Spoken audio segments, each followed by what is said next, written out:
Welcome to the Psychology Grad Students Association's video series for undergrads. This video will take you through the basics of reference letters, what they are, who to ask, and how to ask for them. Reference letters are an important part of the grad school application process. However, even if you're not applying to grad school, you will need to get such letters to apply for jobs and for lots of other opportunities.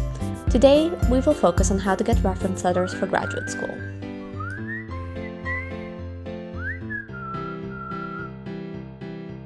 Most graduate schools will ask for 3 reference letters. When applying to the tri-council agencies, which are the agencies that fund grad students, you will also need to submit letters there. You can ask the same people to submit letters to your grad school and to the tri-council. Be sure to check your application instructions carefully and make sure you have the proper number of letters.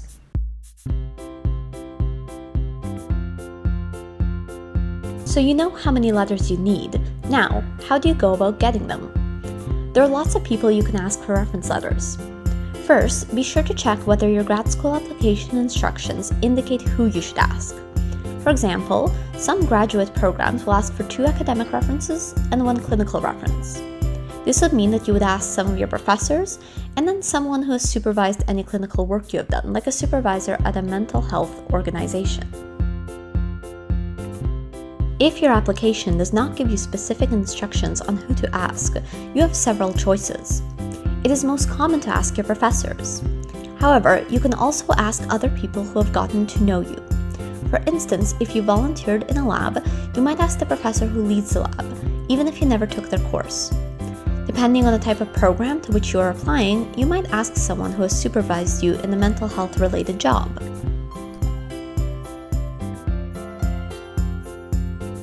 What's most important is that the people who you ask know you well. For example, asking a professor whose class you didn't participate in and who might not know anything about you other than your grade in the class is not a good idea. A referee who knows you well will be able to write a much stronger letter for you.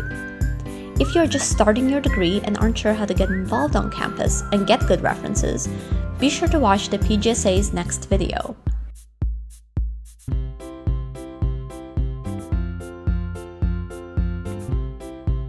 When you've decided who your referees will be, it's time to ask them. Here are the most important tips when asking for a reference letter. Be sure to ask far ahead of the deadline. The further, the better. Give your referees at least a month, as the fall semester can get very busy and your referee is probably writing more than 1 letter. Make sure to be respectful and considerate of their time. Send all the necessary documents. Give your referee information about where you're applying, provide them with a CV and a summary of some things you would like them to include in the letter. Make sure to give them info on how to submit the letter and when it's due.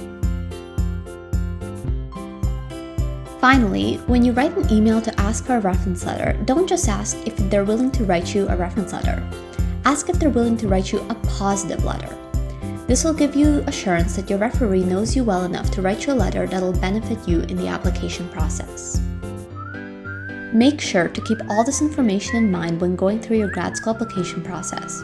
If you have any questions, be sure to contact the PGSA through our Facebook page or our email address, ubcopgsa@gmail.com.